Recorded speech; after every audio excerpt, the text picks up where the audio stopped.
Hello dear students, welcome back. तो आज हम लोग पढ़ने जा रहे हैं क्लास 12 फिजिक्स का चैप्टर नंबर 11 जिसका नाम है ड्यूल नेचर ऑफ रेडिएशन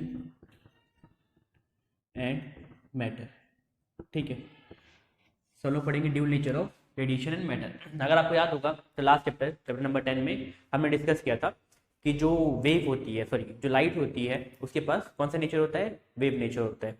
ठीक है, अब यहाँ पे हम बात करेंगे मेजरली जो हमारा फोकस रहेगा वो रहेगा पार्टिकल नेचर ऑफ लाइट पे। ठीक है, तो उसके लिए पार्टिकल नेचर समझने के लिए पहले हमको समझना पड़ेगा इलेक्ट्रॉन की कहानी। ठीक है, कुछ बेसिक्स चीजें हैं जो इलेक्ट्रॉन के बारे में हमको आना चाहिए। ठीक है, तो देखो सबसे पहले तो एक विलियम क्रूक नाम के साइंटिस्ट थे, उन्होंने cathode ray tube experiment conduct किया था। ठीक है, उन्होंने कैथोड रे ट्यूब एक्सपेरिमेंट किया था जिसमें उन्होंने एक हाई वोल्टेज बैटरी को कनेक्ट किया था एक ट्यूब में। इसको उन्होंने नाम दिया था कैथोड रे ट्यूब। ठीक है, कैथोड रे ट्यूब। अब इसमें उन्होंने क्या किया था, उन्होंने वैक्यूम क्रिएट किया। उन्होंने वैक्यूम क्रिएट किया ताकि यहाँ पे कोई डिस्टर्बेंस ना रहे, यहाँ पे कोई गैस या कोई और पार्टिकल्स ना रहे, क्योंकि उनकी मेन स्टडी थी अबाउट द पार्टिकल्स। ठीक है, कौन से पार्टिकल्स, जो भी चार्ज पार्टिकल्स हैं। ठीक है, तो यहाँ पे उनको गैस से मतलब नहीं था, इसलिए गैस को सक आउट करने के लिए उन्होंने क्या किया, यहाँ पे वैक्यूम क्रिएट कर दिया। ठीक है, यहाँ पे बहुत हाई वोल्टेज की बैटरी थी, हाई वोल्टेज की बैटरी लगाई थी। अब जिससे क्या होता है कि यहाँ पे पॉजिटिव और नेगेटिव टर्मिनल क्रिएट हो गया था। ठीक है, पॉजिटिव और नेगेटिव टर्मिनल क्रिएट हो गया था। अब जिसकी वजह से क्या होता है कि देखो यहाँ से करंट फ्लो करेगी, अगर हम बोलें करंट फ्लो करेगी, और करंट फ्लो की डायरेक्शन में इलेक्ट्रॉन फ्लो करते हैं। ठीक है, तो यहाँ पे क्या हुआ, इलेक्ट्रॉन्स काफ़ी जमा हो जाएंगे। ठीक है, प्लेट्स के अलाउंग काफ़ी इलेक्ट्रॉन जमा हो गए थे। ठीक है, यहाँ पे ये एक प्लेट है, प्लेट ए, ये है प्लेट बी। ठीक है, यहाँ प्लेट बी थी। अब इससे क्या हुआ कि जब यहाँ पे उन्होंने हाई वोल्टेज लगाया जिसकी वजह से यहाँ पे बहुत ज़्यादा पॉजिटिव चार्ज हो गया, तो यहाँ से क्या हुआ, इलेक्ट्रॉन पॉजिटिव चार्ज की तरफ आने लगे। ठीक है, अब इलेक्ट्रॉन क्या है, बहुत छोटे पार्टिकल्स। इवन अगर हमने एक छोटा सा ड्रॉप लिया, ठीक है, ये दिख रहा है आपको छोटा सा ड्रॉप, इस ड्रॉप के अंदर भी कितने बहुत मतलब जितना ये वॉल्यूम होगा इस ड्रॉप का, ठीक है, इंटू उसको 6.023 इंटू 10 की पावर 23 से कर दे इंटू, तो उतने एटम इसके अंदर, इतने एटम होंगे। ठीक है, इसके अंदर इतने एटम होंगे, जैसे मान लो 1 मिलीमीटर क्यूब में इतना लगभग आपका एटम होते हैं। यहाँ बहुत बहुत बहुत एटम होंगे। ठीक है, अब उस एटम के अंदर छोटे छोटे और इलेक्ट्रॉन होंगे, यानी एटम्स के अंदर एटम से भी छोटे होते इलेक्ट्रॉन, तो इलेक्ट्रॉन इसके अंदर होंगे। अब यहाँ पे इलेक्ट्रॉन जा रहे हैं, हमको दिखेगा ऐसे, तो इसके लिए उन्होंने पीछे एक ग्लोइंग स्क्रीन लगा दी, ग्लोइंग स्क्रीन, कि जिससे जब भी कोई चीज़ हिट करे तो चमके।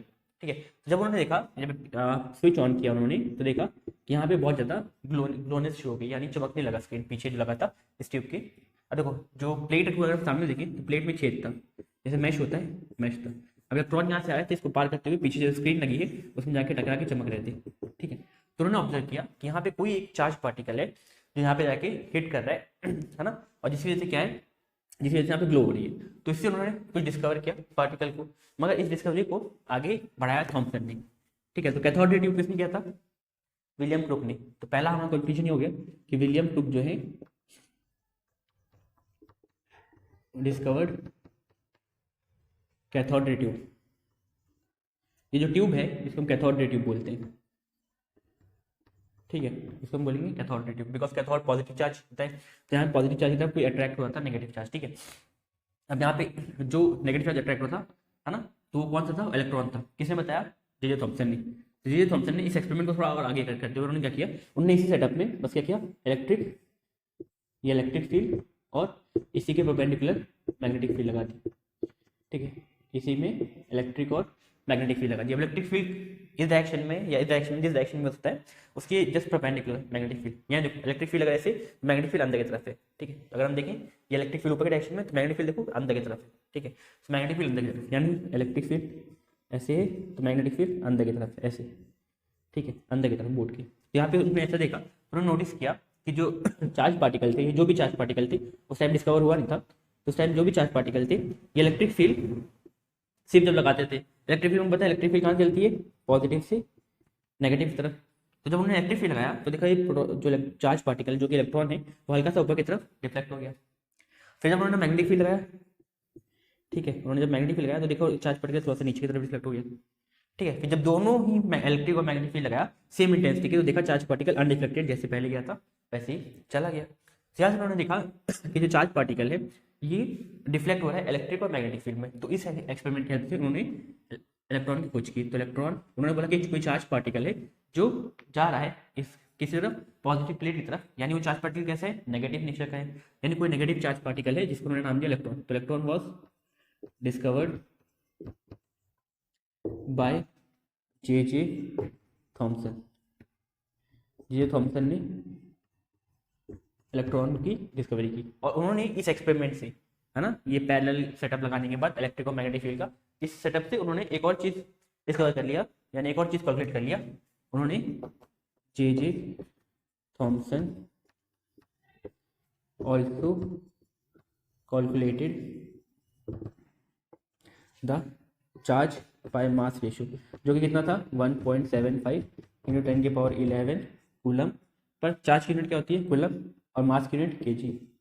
ठीक है, तो उन्होंने एक और चीज कैलकुलेट कर लिया, चार्ज बाय मास का रेशियो। अब ये कैसे कैलकुलेट किया, देखो यहाँ पे ये जब चार्ज पार्टिकल डिफ्लेक्ट होता है, यानी इसके ऊपर कोई फोर्स लग रही है ना, फोर्स लग रही है। फोर्स कितनी होती है, मास इंटू एक्सीलरेशन। यहाँ से देखो मास, जो फोर्स, अगर हम कोई मास किसी बॉडी को फेंक दें, ठीक है, जिसका मास ज़्यादा है, ठीक है, तो उसमें फोर्स भी ज़्यादा अप्लाई करनी पड़ेगी।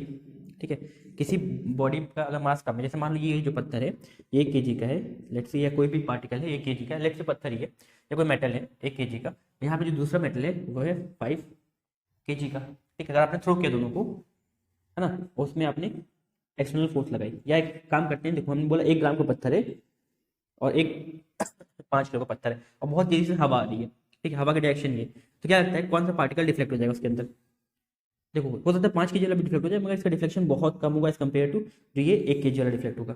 ठीक है, तो यहाँ से क्या उन्होंने देखा कि जो मास है, जिसका मास ज़्यादा है जिस पार्टिकल का, वो डिफ्लेक्शन क्या करेगा, वो डिफ्लेक्शन कम शो करेगा, और जिसका मास बहुत कम है वो डिफ्लेक्शन ज़्यादा शो करेगा। तो यहाँ से उन्होंने charge by mass ratio calculate कर लिया। इसके बाद अगले साइंटिस्ट आए थे मिलिकन, जिन्होंने अपना famous Millikan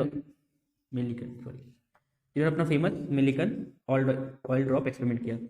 Millikan oil drop experiment established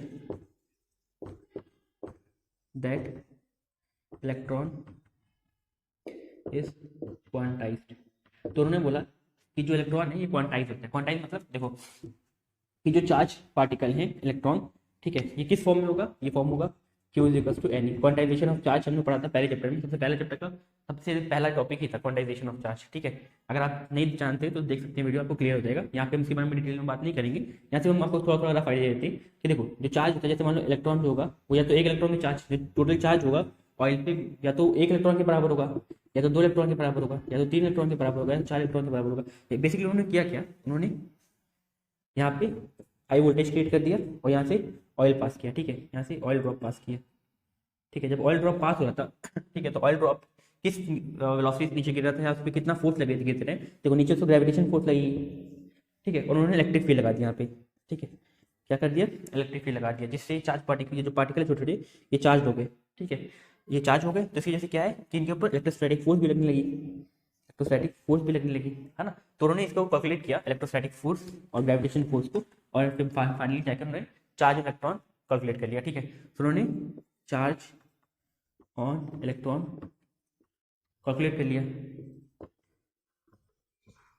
कितना आया, charge on electron is calculated to be, कितना सा charge on electron, -1.6 into 10⁻19 coulomb. ठीक है, अब ऑलरेडी जे थॉमसन ने चार्ज बाय मास का रेशियो निकाला था। अब यहाँ से देखो आपको चार्ज मिल गया है, और चार्ज बाय मास रेशियो को पता है वो कितना, देखो यहाँ से मास कितना हो जाएगा, मास हो जाएगा ये ऊपर जाएगा ये नीचे जाएगा, चार्ज बाय 1.75 इंटू 10⁻11। ठीक है, देखो यहाँ से चार्ज बाय मास रेशियो कितना है, 1.75 into 10⁻11।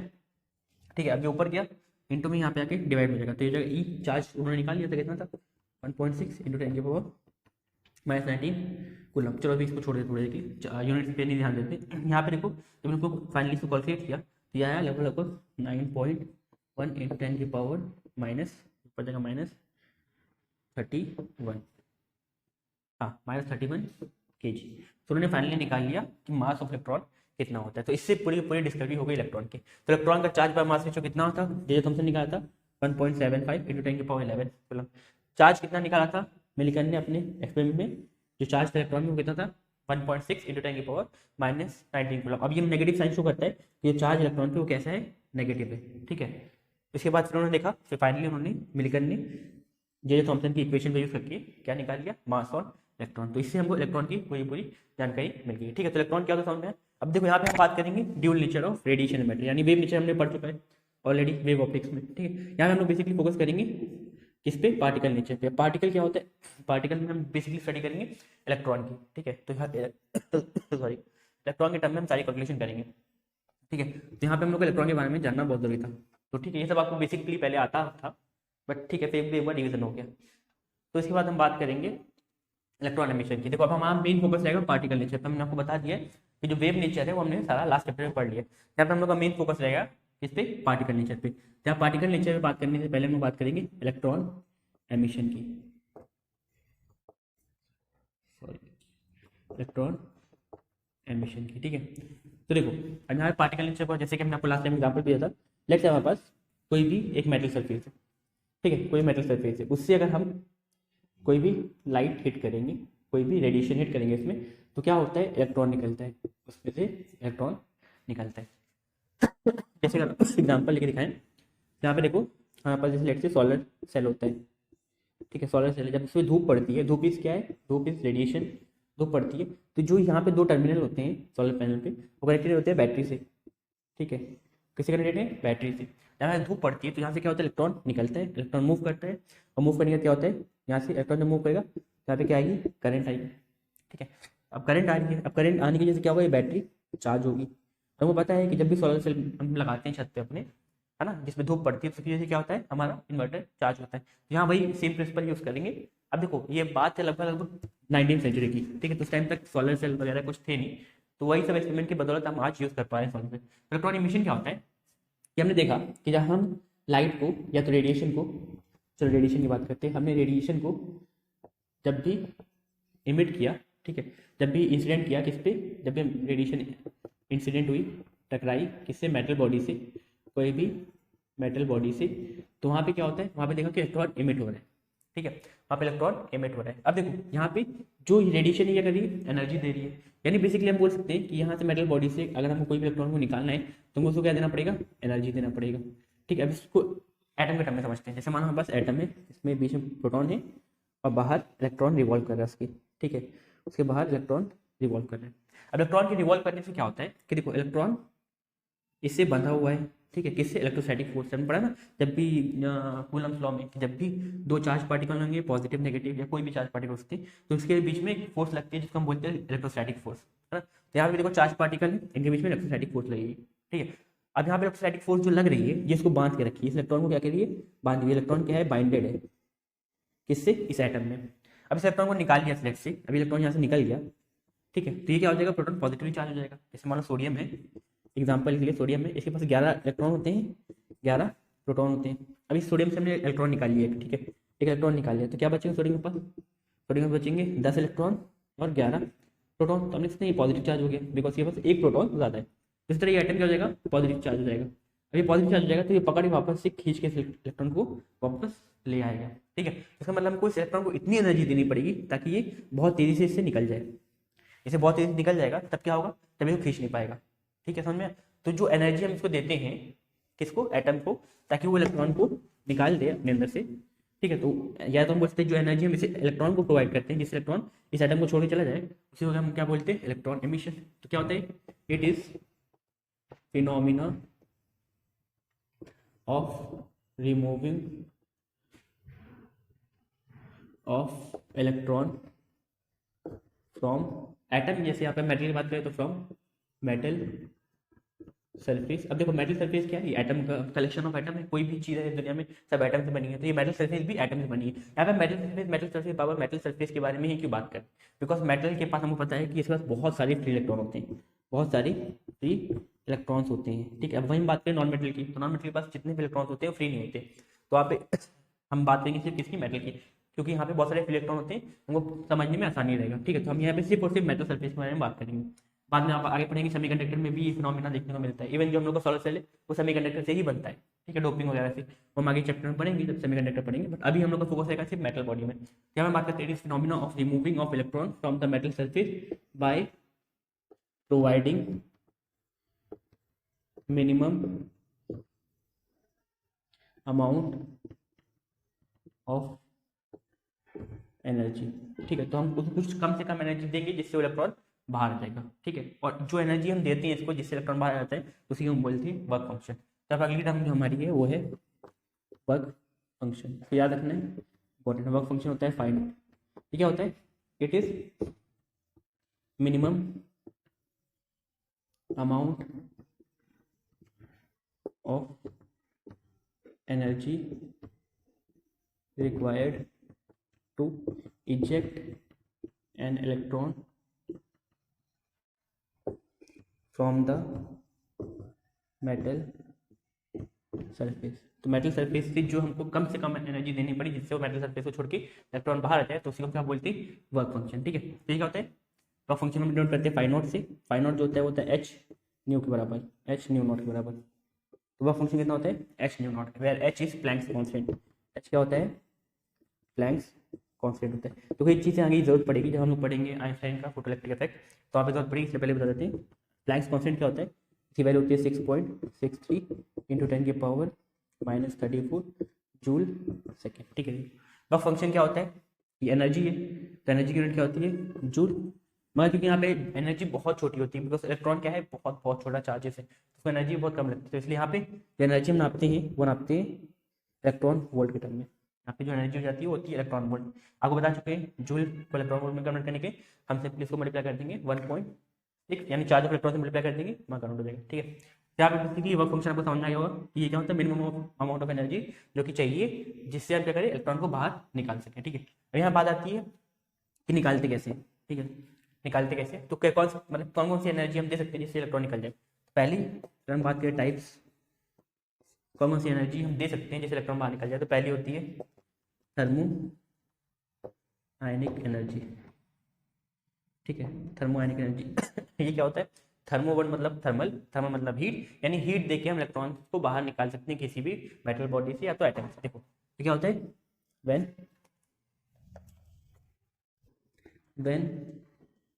the electron is ejected out of metal atom by providing sufficient amount of heat energy, उसी को हम क्या बोलते हैं? थर्मो आयनिक इफेक्ट। थर्मो आयनिक इफेक्ट क्या होता है? यानी ये क्या होता है, जब हम किसी भी मेटल बॉडी को या किसी भी ऑब्जेक्ट को जब हम हीट दें और उससे इलेक्ट्रॉन निकल जाए तो क्या होगा? देखो बेसिकली यहाँ से हमको इलेक्ट्रॉन निकालना है तो इलेक्ट्रॉन को एनर्जी देनी है, और वो एनर्जी किसी भी फॉर्म में दे सकते हैं हम लोग, चाहे वो लाइट के फॉर्म में दे सकते हैं, है ना, जैसे यहाँ पे लाइट के फॉर्म में दे रहे हैं। इसी तरह हम उसको हीट के फॉर्म में दे सकते हैं या इलेक्ट्रिक फील्ड के फॉर्म में दे सकते हैं, मतलब इलेक्ट्रिक फील्ड लगा के। अब यहाँ पे होता क्या है, जैसे मान लो एटम है ना, इसमें क्या है? बहुत सारे ऑर्बिटल है, ठीक है। यहाँ पे इलेक्ट्रॉन यहाँ पे है, ठीक है। अब इसको हमने हीट दिया, हीट देने की वजह से इलेक्ट्रॉन के पास काइनेटिक एनर्जी आएगी और वो मूव करेगा। अब यहाँ मूव करेगा, देखो अब हमको पता है law of conservation of energy के हिसाब से कि जो हम एनर्जी देते हैं वो कभी डिस्ट्रॉय नहीं होती, वो एक फॉर्म से दूसरे फॉर्म में कन्वर्ट हो जाती है। जहाँ पे हम इसको क्या दे रहे हैं? हीट एनर्जी दे रहे हैं, और उसको यूज करता है in the form of kinetic energy. Kinetic energy के फॉर्म में चेंज करके वो क्या करते हैं? बाहर निकलने की कोशिश करता है, ठीक है। निकलने की कोशिश, अगर मान लो बाहर निकलेगा, ठीक है, तो अच्छी बात है। अगर उसको सफिशिएंट एनर्जी नहीं मिली तो वो एक्सट्रीम लेवल पे चल जाएगा अपने, ठीक है, यानी अपने एक्साइटेड स्टेट में चल जाएगा, ठीक है, ग्राउंड स्टेट से एक्साइटेड स्टेट में चल जाएगा। एंड अगर हम उसके एनर्जी सफिशिएंट दे दें तो बाहर निकल जाएगा, और नहीं निकल पाया तो वापस से अपनी पुरानी पोजीशन में आ जाएगा। जैसे आप लोहे को गर्म करते हैं, फॉर एग्जाम्पल अगर देख लें आयरन को जैसे आप गर्म करते हैं, लोहे को गर्म करते हो, देखते हैं लोहे का कलर चेंज हो जाता है। ऐसा क्यों होता है? मैंने वो पहले बताया, बिकॉज जब इलेक्ट्रॉन के पास एनर्जी आती है तो वो कहाँ चले जाता है? ग्राउंड स्टेट से एक्साइटेड स्टेट में। वापस जब वो एक्साइटेड स्टेट से ग्राउंड स्टेट में आता है तो क्या करता है? रेडिएशन इमिट करता है ना। और वो रेडिएशन कैसी होती है? वो विजिबल रेंज की होती है ना, उसी फ्रीक्वेंसी लगभग उसकी जो वेवलेंथ होती है लगभग रेड लाइट के कंपेयर में होती है। इसलिए जब हम आयरन को गर्म करते हैं तो हमको कैसा दिखता है? वो लाल दिखता है, बिकॉज क्या होता है? इलेक्ट्रॉन उसमें हायर स्टेट में जाके वापस लोअर स्टेट में आने टाइम एनर्जी रिलीज करता है। वही एनर्जी हमको दिखती है in the form of radiation, जो कि हमको दिखता है लाल कलर का, ठीक है। तो ये पहला है थर्मो आयनिक इफेक्ट, सॉरी थर्मोआयनिक एनर्जी। दूसरी जो एनर्जी होती है वो होती है बाय अप्लाइंग इलेक्ट्रिक फील्ड, ठीक है, या तो फील्ड एनर्जी या तो फील्ड एमिशन, जो भी इतना चल सकते हैं, फील्ड एनर्जी या तो फील्ड एमिशन। हम इलेक्ट्रॉन को एमिट कर सकते हैं यूजिंग एक्सटर्नल फील्ड। देखो जैसे मान लो यहाँ पे हमारे पास एटम है, ये एटम है, ठीक है, इसमें इलेक्ट्रिक फील्ड लगा दिया, हमने इलेक्ट्रिक फील्ड लगा दिया, हमको पता इलेक्ट्रिक फील्ड कहाँ से चलती है, पॉजिटिव से नेगेटिव की तरफ, ठीक है। अभी देखो ये इलेक्ट्रॉन कैसा है, इलेक्ट्रॉन को जो इलेक्ट्रिक फील्ड है वो अपनी तरफ खींचेगी, बिकॉज वो क्या है, पॉजिटिव चार्ज है ना। अगर हम इलेक्ट्रिक फील्ड बहुत स्ट्रॉन्ग लगाएं तो क्या ये इलेक्ट्रिक फील्ड का चार्ज इस प्रोटॉन से ज़्यादा हो जाएगा। तो ये क्या करेगा, अभी बताओ इलेक्ट्रॉन किस तरफ जाएगा, जहाँ पे ज़्यादा पॉजिटिव चार्ज है या जहाँ नेगेटिव चार्ज है।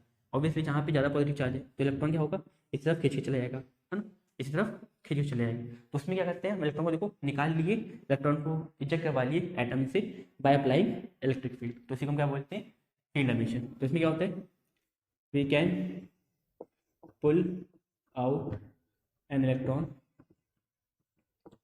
From metal body by applying sufficient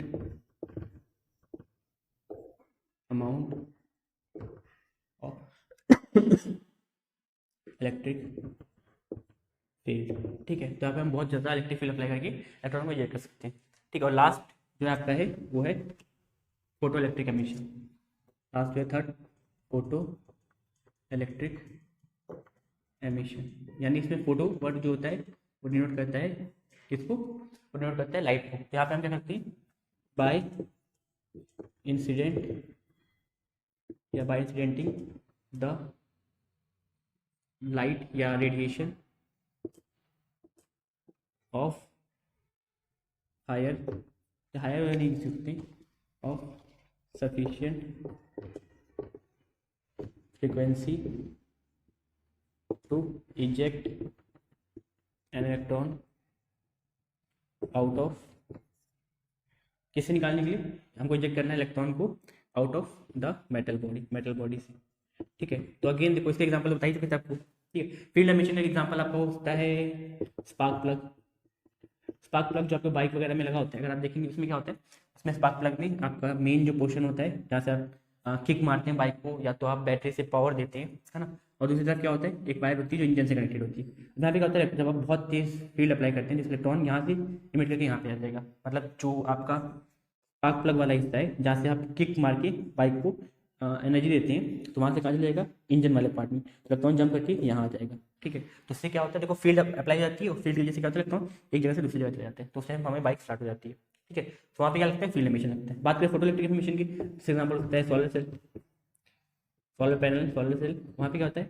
solar panel में आपको पता है वहाँ पे हम लोग क्या करते हैं, वहाँ पे हम सोलर पैनल में धूप पड़ती है, धूप इज रेडिएशन, जिसकी वजह से क्या होता है, इलेक्ट्रॉन फ्लो करता है किससे, किसी भी मेटल बॉडी से, उस केस में सेमीकंडक्टर होता है, मगर ठीक है फिर भी मेटल बॉडी की ही लेके चले तो मेटल बॉडी लेके चलेंगे। तो मेटल बॉडी से इमिट करता है इलेक्ट्रॉन, वो क्या करता है, बैटरी थ्रू पास होता है, इलेक्ट्रॉन कंटिन्यूसली फ्लो करता है, जिससे हमको क्या मिलती है, करंट। तो इसका टाइप्स ऑफ एमिशन, तो ठीक है समझ में। हम लोग यहाँ बेसिकली क्या पढ़े कि इलेक्ट्रॉन को एमिट करने के जो प्रोसेस होता है उसको हम बोलते हैं आपका इजेक्शन ऑफ इलेक्ट्रॉन, यानी इलेक्ट्रॉन को निकालना किसी भी मेटल बॉडी से, उसको हम बोलते हैं इजेक्शन ऑफ इलेक्ट्रॉन। उसको निकालने के लिए जो हम मिनिमम एनर्जी देते हैं उसको हम बोलते हैं वर्क फंक्शन। यानी वर्क फंक्शन क्या है, it is the minimum amount of energy required to eject an electron from a metal body, यानी किसी भी मेटल बॉडी से जो कम से कम एनर्जी चाहिए हमको इलेक्ट्रॉन को निकालने के लिए। तो देखो यहाँ प्रोटॉन और इलेक्ट्रॉन के बीच में इलेक्ट्रोस्टैटिक फोर्स लग रही है। अब मान लो इलेक्ट्रोस्टैटिक फोर्स 1 जूल की, एग्जाम्पल ले रहे हैं, ठीक है, बहुत ज़्यादा है, एग्जाम्पल के लिए ले रहे हैं कि 1 जूल की इलेक्ट्रोस्टैटिक फोर्स लग रही है, ठीक है। अब इससे अगर हमको इलेक्ट्रॉन को नीचे निकालना है, ठीक है, तो हमको कम से कम 2 या 3 जूल की एनर्जी लगानी पड़ेगी, इससे ज़्यादा लगानी पड़ेगी। तो हमको देखो मिनिमम एनर्जी कितनी लगानी है, 2 जूल। तो ये हमारा क्या बन गया, वर्क फंक्शन। या अगर आप बोलो चाहो तो बोलते 1.099, वो भी ठीक है ना। यानी मिनिमम अमाउंट ऑफ एनर्जी हमको चाहिए, देनी पड़ेगी किसको, मेटल बॉडी को, ताकि उससे इलेक्ट्रॉन निकल जाए, उसको हम बोलते हैं वर्क फंक्शन, ठीक है। कैसे निकाल सकते हैं इलेक्ट्रॉन को, 3 मेथड है। पहला क्या है, पहला है थर्मोआयनिक एमिशन, जिसमें हम क्या करते हैं, हीट देते हैं और हीट के देने की वजह से क्या होता है, इलेक्ट्रॉन निकल जाता है, ठीक है। दूसरा मेथड होता है फील्ड एमिशन, जिसमें हम क्या करते हैं, इलेक्ट्रिक फील्ड अप्लाई करते हैं, जिसकी वजह से इलेक्ट्रॉन निकल जाता है। और तीसरा जो लास्ट वाला है फोटो इलेक्ट्रिक एमिशन, और यही इंपॉर्टेंट है, इसी को इस चैप्टर में हम पढ़ेंगे। यानी हम लाइट देंगे, क्योंकि हम लोग मेन क्या है यहाँ पे एम जो है इस चैप्टर में, कि dual nature of radiation matter पढ़ना। तो देखो ड्यूल नेचर ऑफ रेडिएशन यानी लाइट्स का ड्यूल नेचर पढ़ना है। तो यहाँ पे हम सिर्फ और सिर्फ लाइट की बात करेंगे, यानी फोटो इलेक्ट्रिक की बात करेंगे, ठीक है। तो आपको समझ में आ गया होगा, चाहिए तो नोट कर सकते हैं, फिर आगे बढ़ते हैं। इसके बाद हम लोग बात करेंगे फोटो इलेक्ट्रिक इफेक्ट की, ठीक है, फोटो इलेक्ट्रिक इफेक्ट, ठीक है। तो फोटो इलेक्ट्रिक इफेक्ट मतलब फोटो मतलब लाइट, इलेक्ट्रिक मतलब बिजली। तो जब हम लाइट किसी भी मेटल बॉडी में मारते हैं तो इलेक्ट्रॉन फ्लो करता है, जो कि क्या है, बिजली कंस्टिट्यूट करता है। तो इसी को हम बोलते हैं फोटो इलेक्ट्रिक इफेक्ट। यानी स्टार्टिंग में एक साइंटिस्ट थे जिनका नाम था हर्ट्ज, ठीक है। उन्होंने एक्सपेरिमेंट किया था और उन्होंने ऑब्जर्व किया था, हर्ट्ज ने अपने एक्सपेरिमेंट में, कि जब भी हम किसी रेडिएशन को, ठीक है, जब भी हम किसी रेडिएशन को हिट करते हैं किसी मेटल बॉडी में, ठीक है, मेटल बॉडी में जब भी हम किसी भी रेडिएशन को हिट करते हैं तो उससे इलेक्ट्रॉन जंप आउट करता है, इलेक्ट्रॉन निकलता है, जो कि हम पढ़ते हुए आ रहे थे, है ना। वही चीज़ किसने नोटिस की थी, हर्ट्ज एक्सपेरिमेंट में। यानी जब भी हमारे पास मेटल बॉडी है जिसमें हम कोई भी लाइट को शाइन कराते हैं, जब भी कोई लाइट को इंसिडेंट कराते हैं किसी भी मेटल बॉडी में, तो उससे इलेक्ट्रॉन इजेक्ट होता है ना। तो ये क्या था, इन्होंने अपने एक्सपेरिमेंट लिखा था, व्हेन द लाइट या तो radiation is shine on the metal surface and electron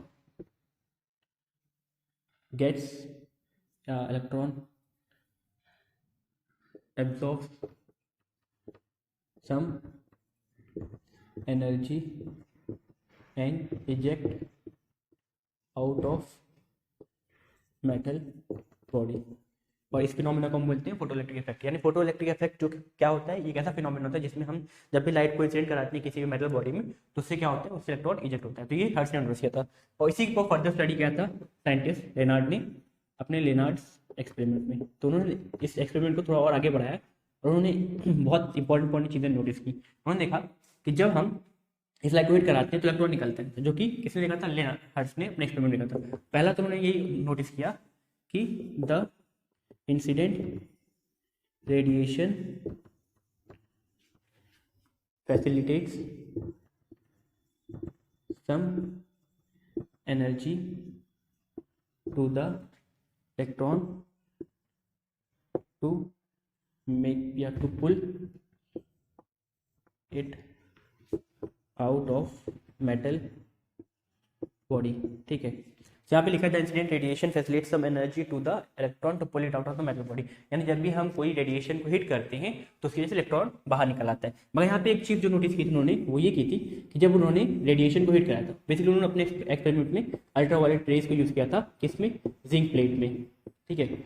zinc की प्लेट में अल्ट्रावायलेट रेज को उन्होंने हिट कराया था जिससे इलेक्ट्रॉन निकल रहा था, ठीक है। और उन्होंने बहुत सारी अलग अलग डिफरेंट रेज डाली, अलग अलग इंटेंसिटी की, है ना, और उन्होंने अलग अलग फ्रीक्वेंसी की। और उन्होंने मेन चीज़ जो नोटिस की, सबसे important point, the electron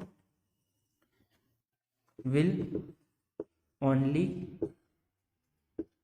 pop out of the metal surface if the incident radiation has minimum frequency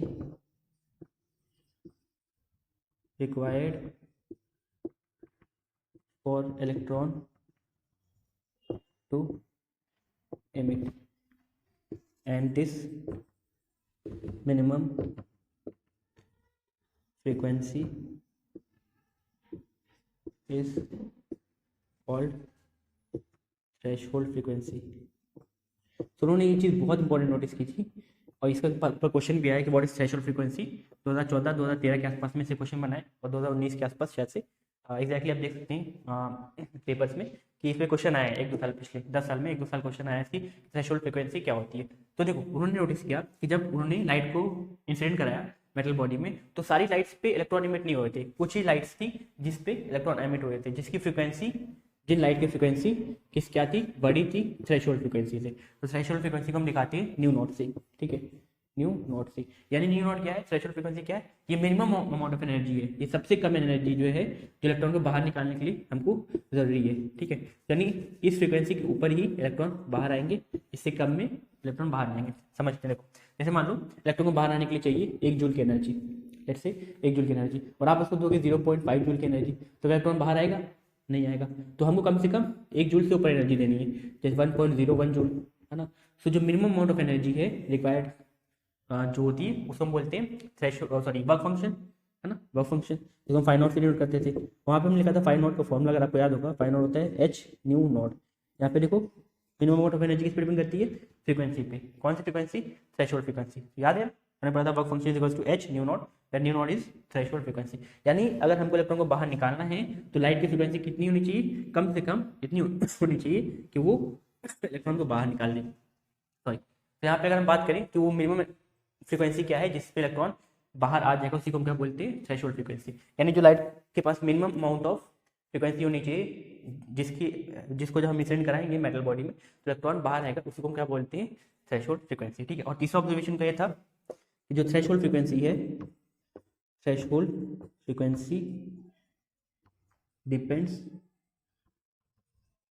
on nature and property of material, nature and property of material. यानी जो minimum frequency चाहिए हमको देनी पड़ेगी electron को बाहर निकालने के लिए, उस फ्रीक्वेंसी को हम क्या बोलते हैं, थ्रेशोल्ड फ्रीक्वेंसी। और थ्रेशोल्ड फ्रीक्वेंसी किस पर डिपेंड करती है, वो प्रॉपर्टी और नेचर ऑफ मटेरियल पर डिपेंड करती है। यानी अगर हम बात करें जिंक, आयरन, एल्युमिनियम, सब के लिए थ्रेशोल्ड फ्रीक्वेंसी क्या होगी, अलग अलग होगी, क्योंकि वो किस पर डिपेंड कर रही है, नेचर, यानी कौन सा टाइप ऑफ मटेरियल है और उसकी प्रॉपर्टी क्या क्या है। यानी यहाँ पे जो मटेरियल यूज़ कर रहे हैं, यहाँ जो भी मेटल यूज़ कर रहे हैं वो कौन सा है, अगर वो मेटल डिफरेंट होगा तो दोनों के लिए थ्रेशोल्ड फ्रीक्वेंसी की रिक्वायरमेंट भी अलग अलग होगी। अब देखो यहाँ पे ऐसा क्यों होता है, बिकॉज प्रोटॉन, सबके पास प्रोटॉन जो होता है वो डिफरेंट होता है, सबका प्रोटॉन डिफरेंट होता है। डिफरेंट मतलब कि उसके पास किसी के पास प्रोटॉन ज़्यादा होते हैं, किसी के पास प्रोटॉन कम होते हैं न्यूक्लियस के अंदर।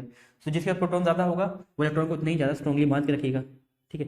जिसके पास प्रोटॉन जितना कम होगा वो उसको उतना लूजली बॉन्ड करेगा। तो यानी अगर हमारे पास कोई ऐसा एटम है जिसके अंदर प्रोटॉन बहुत ज़्यादा है तो उससे इलेक्ट्रॉन को निकालने के लिए हमको ज़्यादा एनर्जी देनी पड़ेगी, इसका मतलब ज़्यादा उसमें ज़्यादा फ्रीक्वेंसी ऑफ लाइट की जरूरत पड़ेगी। अब फ्रीक्वेंसी क्या होती है, फ्रीक्वेंसी का ऑर्डर अगर आपको याद रखना है जो कि इंपॉर्टेंट है, तो रेडियो की फ्रीक्वेंसी सबसे कम होती है, उससे बड़ी होती है माइक्रोवेव की, उससे बड़ी होती है इंफ्रारेड की, उससे बड़ी होती है विजिबल लाइट की, उससे बड़ी होती है अल्ट्रावायलेट की, उससे बड़ी होती है एक्सरे की, एंड देन लास्टली सबसे बड़ी होती है गामा रेज की।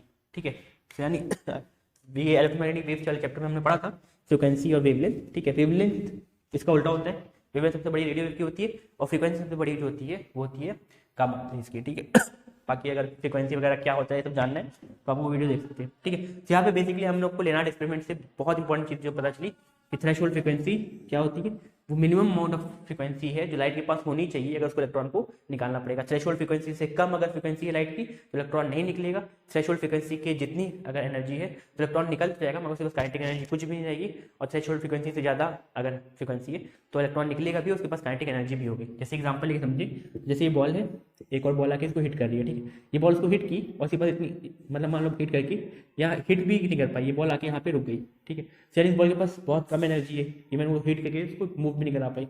मान लो हमने एनर्जी को बढ़ा दिया, इतनी एनर्जी दे दी कि बॉल इसको हिट की, बॉल को हिट की और पता है हिट करने का थोड़ा सा बस हिला दी, है ना। तो यानी इसके पास इतनी एनर्जी थी कि बॉल को थोड़ा सा हिट करके मूव करा दी, मगर हमने बहुत स्पीड से मारा और ये बॉल हिट करने का मूव करने लगा तो देखो इस बॉल के पास काइनेटिक एनर्जी आ गई। यानी इस बॉल को अगर हमने 10 जूल की एनर्जी दी थी, 5 जूल इसको लगे हिलाने के लिए, बॉल को दूसरी बॉल को मूव कराने के लिए स्टैटिक फ्रिक्शन लगता है ना बॉडी पे, तो जब बॉडी को मूव करना होता है तो आपको स्टैटिक फ्रिक्शन को ओवरकम करना होता है। तो यहाँ पे वो फ्रिक्शन को ओवरकम करने के लिए जो एनर्जी लगी 5 जूल की बेस होगी, बची हुई 5 जूल कहाँ चलेगी, उस बॉल की मूव कराने में, यानी काइनेटिक एनर्जी में। तो वैसे ही सेम कॉन्सेप्ट यहाँ पे लगता है कि जो फ्रीक्वेंसी है वो लाइट की वो आ रही है, ठीक है, अगर वो फ्रीक्वेंसी ज़्यादा होगी थ्रेशोल्ड फ्रीक्वेंसी से तो कुछ एनर्जी हमारी चली जाएगी थ्रेशोल्ड फ्रीक्वेंसी यानी इलेक्ट्रॉन को बाहर निकालने में, और बची हुई फ्रीक्वेंसी क्या होगी उसको यूज़ कर, मतलब बची हुई एनर्जी जो बचेगी, तो एनर्जी बचेगी वो फाइनली कहाँ यूज़ होगी, इलेक्ट्रॉन को मूव कराने, दैट इज काइनेटिक एनर्जी में। ठीक है, तो यहाँ से हम लोग का लेनार्ड्स और हर्ट्ज एक्सपेरिमेंट मतलब ये एक्सप्लेन करता है कि जब भी हमारे पास लाइट इंसिडेंट करेंगे मेटल बॉडी में तो वहाँ से इलेक्ट्रॉन इजेक्ट करेगा। इलेक्ट्रॉन को इजेक्ट कराने में हमको जो मिनिमम अमाउंट ऑफ फ्रीक्वेंसी चाहिए उसको हम थ्रेशोल्ड फ्रीक्वेंसी बोलते हैं, जो कि मटेरियल पे डिपेंड करती है। ठीक है, चाहे तो नोट कर सकते हैं। ठीक है, तो बस आज के लिए फिर इतने ही रखते हैं, इस वीडियो में इतने ही रहते हैं, बेसिक थोड़ा सा सीख गए हैं। ठीक है, बहुत लंबा चैप्टर नहीं है, नेक्स्ट वीडियो में कंप्लीट हो जाएगा। तो बस आज के लिए इतने रखते हैं क्योंकि बेसिक आइडिया थोड़ा सा हमने जान लिया। बस आपको इतना याद रखना है कि जो हमारी एनर्जी होती है लाइट की एनर्जी होती है एच न्यू, जो हम आगे यूज़ करेंगे। जो एनर्जी रेडिएशन के पास होती है वो कितनी होती है एच न्यू, और जो work function minimum amount of energy चाहिए होती है लाइट को फॉर इलेक्ट्रॉन को बाहर निकालने के लिए वो कितनी होती है H nu not, where H is Planck's constant और nu not is threshold frequency and nu is the frequency that light है। जो लाइट आ रही है उसके पास कितनी फ्रीक्वेंसी है। ठीक है, क्योंकि इसी का यूज़ करके हम आइंस्टाइन की जो फोटो इलेक्ट्रिक इफेक्ट है या आइंस्टाइन का जो पार्टिकल नेचर का जो पूरा एक्सपेरिमेंट है उसको समझेंगे हम, ठीक है। तो बस आज के लिए इतना रखते हैं। Thank you and have a nice day.